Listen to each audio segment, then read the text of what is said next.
Knowing about lean thinking is helpful for several reasons, especially in the context of business and manufacturing. Efficiency improvement.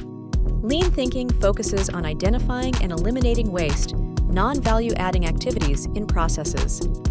This leads to more efficient operations, reducing costs and increasing productivity. Customer satisfaction.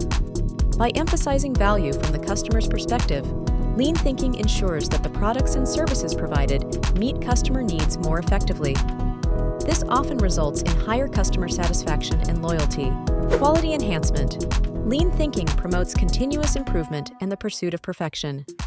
This leads to higher quality products and services through systematic problem-solving and error reduction. Employee engagement.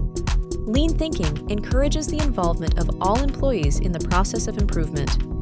This can lead to a more engaged and motivated workforce, as employees feel their contributions are valued and impactful. Flexibility and responsiveness.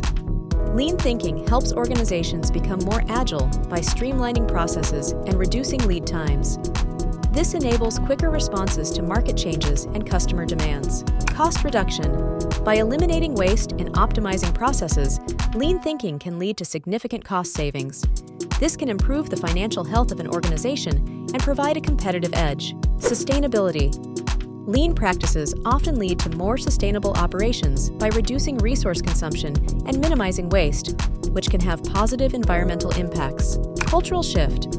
Implementing lean thinking can foster a culture of continuous improvement, where employees are constantly seeking ways to enhance processes and outcomes.